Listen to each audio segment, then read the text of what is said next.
اللہ ہوگی. اب اگر اللہ کے راستے میں نکلو گے تو جہاد فی سبیل اللہ. تو بنیاد تعلیم ہے جس کا مرکز یہ ہے آپ جانتے ہیں. بنیاد تعلیم ہے جس میں آپ بچوں اور بچوں کو دین سکھاتے ہیں. نبی کریم صلی اللہ علیہ وسلم نے 23 سال محنت کی. قرآن مجید اترا. اسی ترتیب سے مسائل اور احکامات آتے رہے. مکی زندگی میں عقائد آئے, توحید, رسالت, قیامت, عقائد اور جناب آخرت کی چیزیں, ایمان باللہ, ایمان بالرسول, ایمان بالملائک, ایمان بالتقدیر. یہ آمنت باللہ و ملائکتہ و کتبہ و رسلہ والیوم الآخر والقدر خیرہ و شرہ من اللہ تعالی والبعث بعد الموت. یہ جتنی چیزیں ہیں یہ ساری مکی زندگی کی محنت ہے. اب جب مدینے میں آئے اب اعمال شروع ہو گئے. پوچھا گیا علیہ السلام محبوب اسلام کیا ہے؟ فرمایا اسلام یہ ہے کہ ان تشہد اللہ الہ الا اللہ وان تشہد ان محمد رسول اللہ وتقیم الصلاۃ وتؤتی الزکاۃ وتصوم رمضان وتحج البیت من استطاع الیہ سبیلا.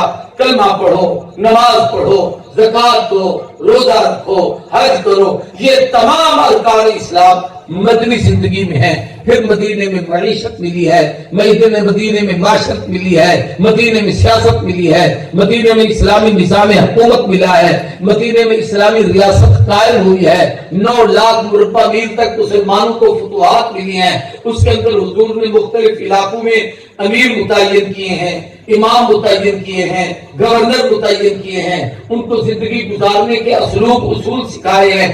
یہ سارا نظام سلطنت مدینہ طیبہ میں مکمل جا کر ہوا ہے. تو مکی اور مدنی دونوں زندگیوں میں ہمارا دین جا کے تب مکمل ہوا جب حضور کی زندگی کے مدنی مکی زندگی میں اعلان نبوت کے بعد 23 سال مکمل. آخری حج حضور پر فرضیت آئی 9 ہجری میں. حج کی فرضیت پہلے سال آپ نے امیر حج حضرت ابوبکر صدیق کو بنایا کہ آپ امیر بن کے جائیں. ایک بات سمجھیں, اگر امیر بنانے کی ضرورت پڑی ہے تو بھی حضور نے ابوبکر کا انتخاب کیا ہے, اور اگر امام بنانے کی ضرورت پڑی ہے تو بھی ابوبکر کا انتخاب.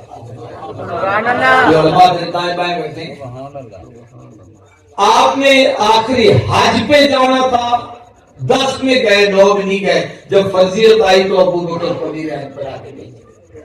تو امیر ابوبکر بنے کن کے؟ صحابہ کے, یعنی مسلمانوں کے. تو امیر المؤمنین حضور نے ابوبکر کو بنایا, ہم نے تو نہیں بنایا کہ وہ امیر بن کے گئے. اب جب حضور کے وصال کے آخری دن تھے اور آپ بیمار تھے, آپ کی وہ بیماری تقریباً 15 دن رہی. سفر کی 27-28 کو شروع ہوئی, ربیع الاول کی 12 تاریخ. اس بیماری میں آخری 4-5 دن عام معروف یہ ہے کہ 17 نمازیں حضور نے پڑھائیں. لیکن ہمارے بزرگ گزرے سید نور الحسن شاہ بخاری رحمہ اللہ بہت بڑے صاحب علم آدمی تھے اور بڑے صاحب قلم تھے. ان کی تحقیق یہ ہے کہ 22 نمازیں حضور نے, ابوبکر صدیق نے حضور کی موجودگی میں پڑھائی. آپ کی زندگی کا جو آخری ہفتہ تھا, سوموار کے دن آپ کا وصال ہوا ہے. بدھ کی شام کو عشاء کی نماز پہ حضور نہیں جا سکے تو آپ نے فرمایا ابوبکر کو کون نماز پڑھائے؟ تو پہلی نماز وہ تھی.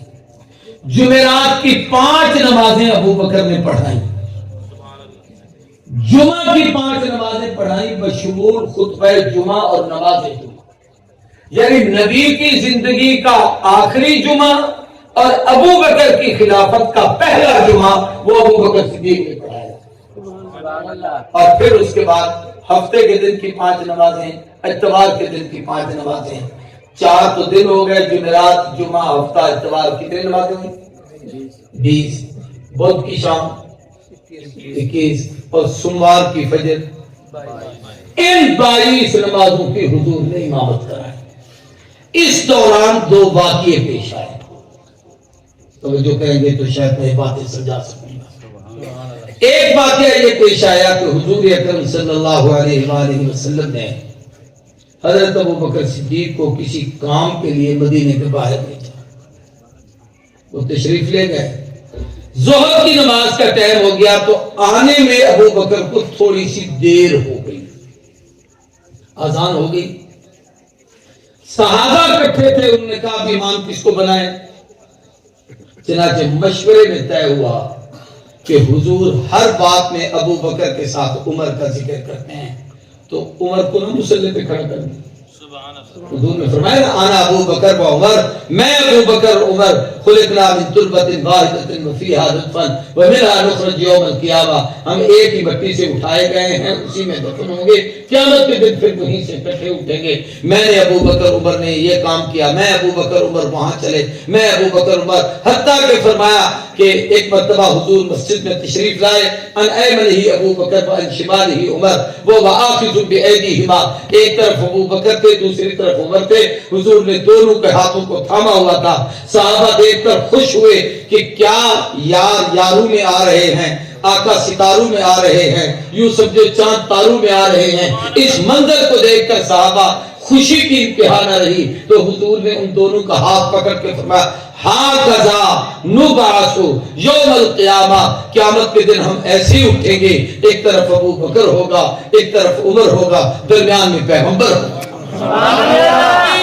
اللہ اکبر, تکبیر, اللہ اکبر, مصطفیٰ زندہ باد, مصطفیٰ, زندہ باد, صحابہ, زندہ باد, صحابہ. زندہ باد. تو صحابہ نے ابو بکر کو مصلی پہ کھڑا کر دیا, کوئی گناہ کی بات نہیں. آپ حضرت قاری صاحب نہیں ہیں تو کوئی متشرع آدمی جس کو مسائل کا پتہ ہو, جماعت میں اس نے وقت لگایا ہوا ہو, قرآن کی تلاوت اس کو آتی ہو, تجوید اس کی صحیح ہو, نماز کے فرائض واجبات سے پتہ ہے, وہ نماز پڑھا سکتا ہے. صحابہ نے حضرت عمر کو مصلی پہ کھڑا کر دیا. حضور کے حجرے کا دروازہ بالکل ایسے سامنے تھا. منبر پہ حضرت مصلی پہ آئے, تکبیر کہی گئی. حضرت عمر نے فرمایا اللہ اکبر. کتابوں میں ہے کان صوت الجہر, عمر اونچی آواز میں, عام حالت میں بھی بولتے تو بڑے گرجدار رہتے تھے. حضرت ابوبکر دھیما بولتے تھے, عمر اونچا بولتے تھے. مزاج ہوتا ہے. ہمارے کئی اپنے عزیز ایسے ہوتے ہیں وہ ویسی ہنسی مذاق پیار کی بات بھی کر رہے, باہر ایسے لگتا ہے جیسے اندر لڑائی ہو رہی. مزاج ہوتا ہے. تو حضرت عمر اونچی آواز میں, آپ نے جب زور سے اللہ اکبر کیا فوراً پردہ ہٹایا کہ یہ وہ تو نہیں جس کو میں نے کہا تھا کہ نماز پڑھو, جس کے متعلق میں نے کہا ہے نماز پڑھو, یہ تو کوئی اور ہے. تو دیکھا کہ وہ عمر تھا. تو حضور نے 3 مرتبہ فرمایا لا لا لا, نہیں نہیں نہیں, اس کو پیچھے کو. ابو داؤد جلد ثانی باب استخلاف ابی بکر, یہ عنوان امام نے باندھا ہے. چنانچہ عمر نے نماز توڑی, سلام پھیرا, پیچھے ہٹے. ابو بکر مسجد میں آ گئے تھے, وہ مصلی پہ کھڑے ہوئے اور انہوں نے نماز پڑھائی. یہ ہے کہ یہ امامت ابو بکر کو رسول اللہ نے دی تھی. امام المتقین, امام المؤمنین, امام الصحابہ, امام امت, میں اور آپ نے نہیں بنایا, حضور نے بنایا ہے. ایک بات, ایک اور واقعہ اسی کے ساتھ. ایک نماز پر حضور کی طبیعت میں وہ جو بیماری کا غلبہ تھا اس میں افاقہ ہوا تو آپ اٹھے اور حضرت عباس اور علی کے ساتھ مسجد میں آئے. جو ہی مصلی کے قریب آئے تو ابو بکر صدیق نے محسوس کیا کہ حضور آ گئے, تو میں پیچھے ہٹ گیا. ظاہر ہے نبی کے ہوتے ہوئے امتی مصلی پہ کیسے کھڑا ہو, پیچھے ہٹے. مشکات کے الفاظ ہیں کہ حضور نے بڑا عجیب جملہ فرمایا, الا مکانک یا ابا بکر, ابو بکر اپنی جگہ ٹھہر. کیا فرمایا ابو بکر؟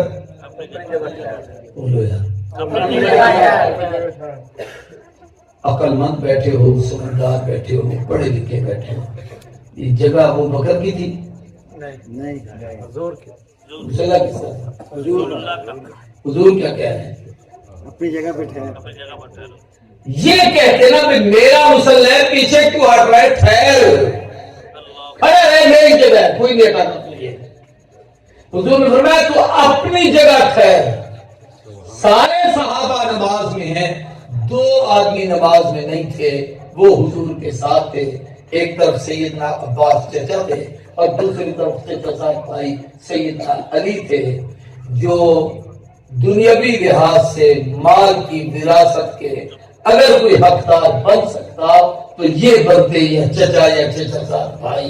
حضور نے ان 2 کو گواہ بنا کے, امت تو نماز میں کھڑی تھی, ابو بکر کو کہا الا مکان کا, اب تک جگہ میری تھی, علی بھی گواہ, عباس بھی گواہ, اب یہ جگہ بھی تیری ہے, مصلی بھی تیرا ہے, امام بھی تو ہے, امت بھی تیرے حوالے. سبحان اللہ.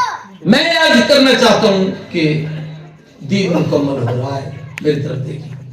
اصول حضور نے آخری سال, جس سال آپ کا وصال ہوا, آپ نے چھوٹی عید جس کو ہم عید الفطر کہتے ہیں, آپ نے اعلان کیا اس سال میں حج پر جاؤں گا. اس لیے عید الفطر سے اشہر حج شروع ہوتے ہیں. حج کے مہینے اسلامی تاریخ کے لحاظ سے شوال, ذوالحجہ, ذوالحج, یہ 3 مہینے. شوال اس لیے کہ حضور نے اسی شوال میں اعلان کیا تھا کہ میں حج پر جا رہا ہوں, تو وہاں سے حج کے مہینے شروع ہو گئے. صحابہ نے تیاری کی, لوگوں نے تیاری کی, دنیا میں بہت سارے لوگ تیار ہو, اس محبت میں تیار ہوئے کہ حضور کے ساتھ حج نصیب ہوگا. آپ میں سے کوئی مثال کے طور پر نازل شاہ صاحب ہیں, میں ایک مثال دے رہا ہوں, خانپور سے مفتی حبیب الرحمان صاحب ہیں, مولانا فضل الرحمان صاحب ہیں, میاں مسعود احمد صاحب چلے گئے. کتنے قافلے تیار ہو جاتے ہیں, یار کسی اللہ والے کے ساتھ حج نصیب ہوگا, اس کے ساتھ عمرہ نصیب ہوگا, اس کے ساتھ سفر کرنے کا مزہ آئے گا, اس کے ساتھ فلاں جگہ پر جائیں گے, وہ صحیح تعارف کروائیں گے, یہ جگہ کیا ہے, یہ کیا کرنا ہے, یہاں کیا کرنا ہے. ویسے لوگوں کو پتہ نہیں ہوتا, کیونکہ ہم لوگوں نے وہ جگہ نہیں دیکھی ہوئی, ہم لوگوں نے. تو وہ تیاری ہوتی ہے. تو صحابہ تیار ہو گئے کہ حضور کے ساتھ حج پہ جا رہے ہیں. قافلے روانہ ہو گئے, قبائل جمع ہو گئے, علاقے سے لوگ جمع ہو گئے. 1,35,000 45,000 تک مختلف روایتیں ملتی ہیں, 1 لاکھ سے زیادہ, 35-45 سے کم تک.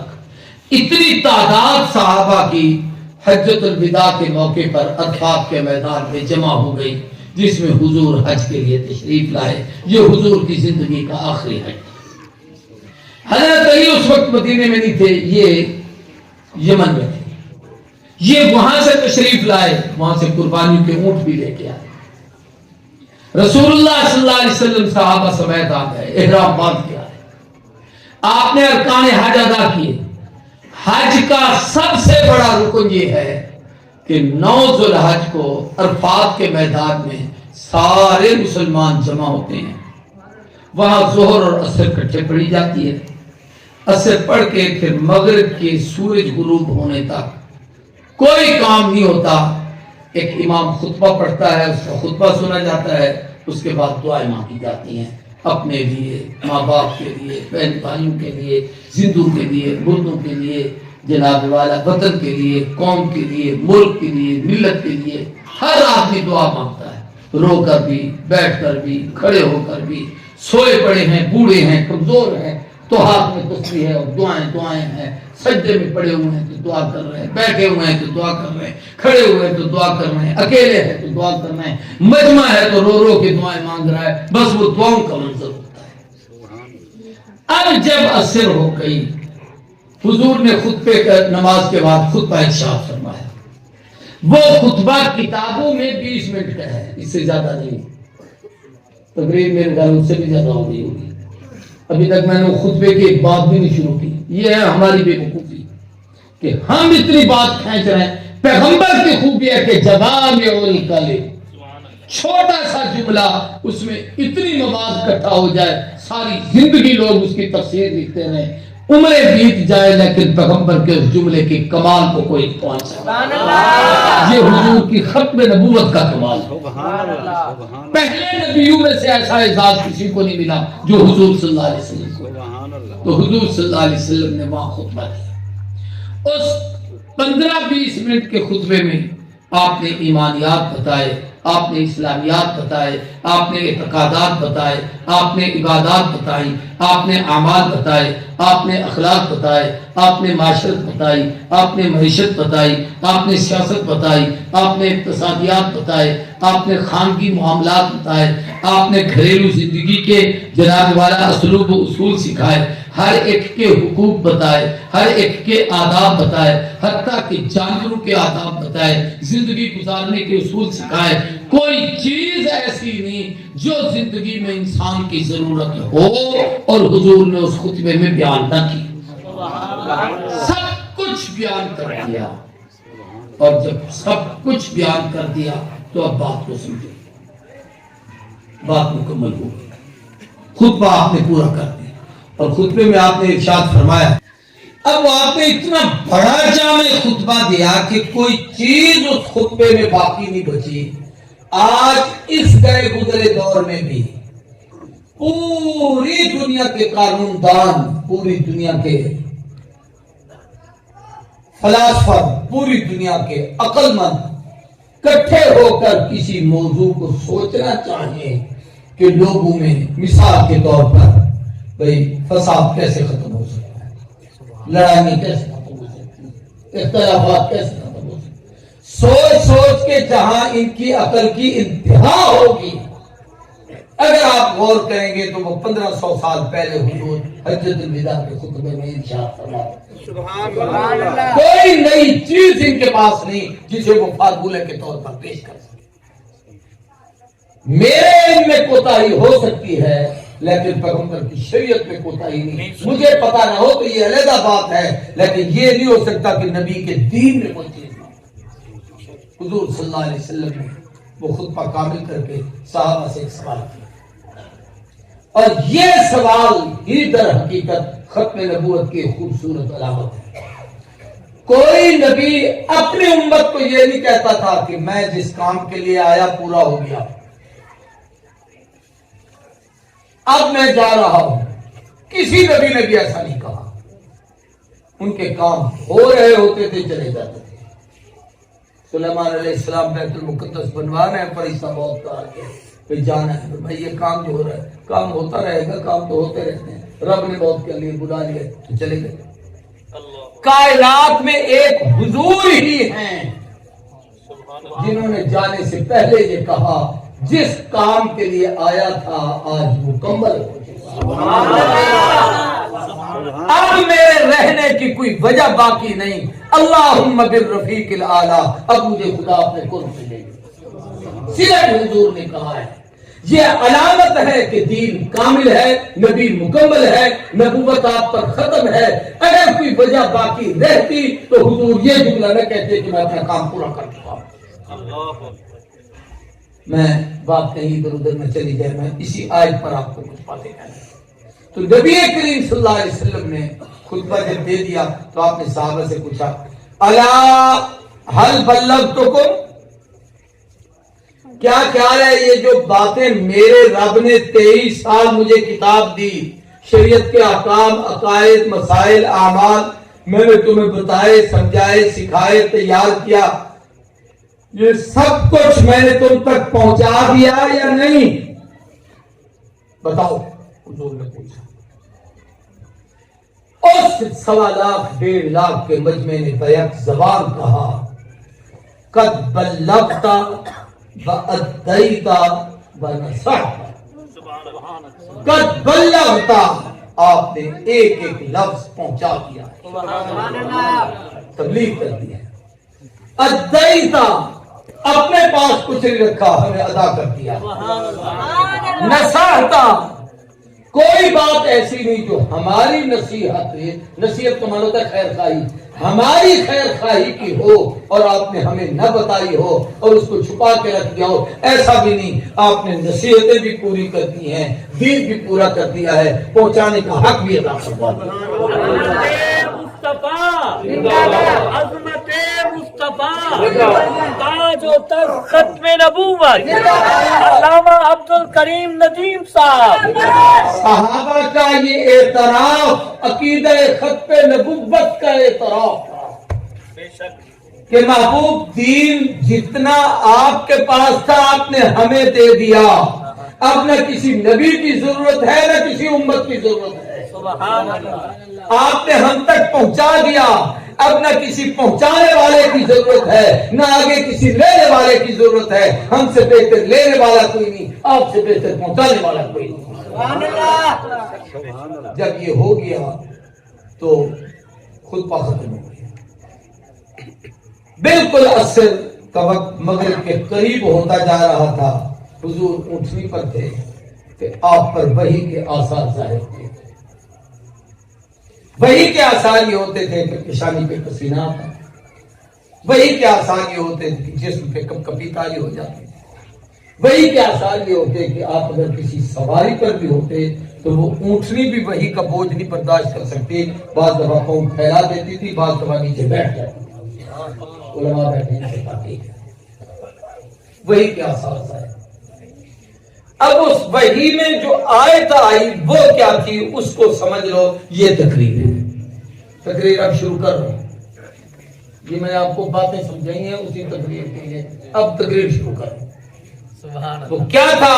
اللہ نے فرمایا الیوم، آج کے دن عرفات کے میدان میں ذوالحج کے مہینے میں اعلان نبوت کے 23 سال بعد، ہجرت کے 10 سال بعد، مدنی زندگی میں ذوالحج کے مہینے میں 9 تاریخ کو عرفات کا میدان، جمعۃ المبارک کے دن، اس خطبہ جمعہ اور جناب حج کے ارکان کی ادائیگی کے بعد اسی جگہ پر جہاں آپ عرفات میں تھے، اس وقت اللہ کہہ رہے آج کے دن اکملت لکم دینکم، میں نے تمہارا دین تم پر کامل کر دیا. اکملت لکم، پورا کر دیا تمہارے لیے، دینکم، تمہارا دین. سبحان اللہ. تمہارا دین تمہارے لیے مکمل. کہہ دو تمہارا دین تمہارے لیے مکمل. اس پر 2 باتیں سمجھے پھر اگلی بات سمجھا. دوسرا فرمایا اتممت علیکم نعمتی، میں نے جتنی نعمتیں دینی تھیں،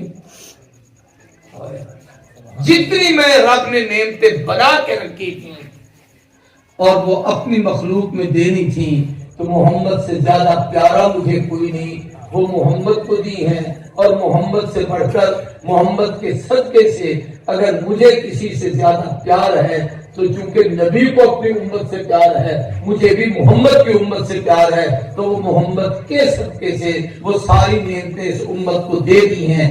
اب نہ وہاں کوئی نعمت باقی بچی ہے جو کسی نبی کو ملے، نہ کوئی نعمت بچی ہے جو کسی امت کو ملے. یہ لفظ بھی اتممت علیکم نعمتی، یہ حضور کی ختم نبوت کی علامت ہے کہ نعمتیں مکمل ہو گئی. نبوت نعمت ہے، جب محمد کو ملی ہے وہاں رب نے بچا کے رکھی نہیں تو کوئی آئے گا کیسے، وہ نعمت حاصل کیسے کر سکے گا. اتممت علیکم. تیسرا ورضیت لکم الاسلام دینا، میں نے تمہارے لیے جس دین کو چنا اس کا نام اسلام ہے. اب اس پر ایک ایک دو باتیں چھوٹی چھوٹی. سب سے پہلی چیز اللہ نے فرمایا میں نے تم پر تمہارا دین مکمل کیا. کہہ دو تم پر تمہارا دین مکمل کیا. اس میں ہر بات ہر آدمی نہیں سمجھ سکتا، لیکن میری عادت ہوتی ہے کوشش ہوتی ہے سمجھانے کی. اکملت لکم، یہ لام کا معنی ہوتا ہے واسطہ، تمہارے واسطے میں نے یہ کام کیا ہے.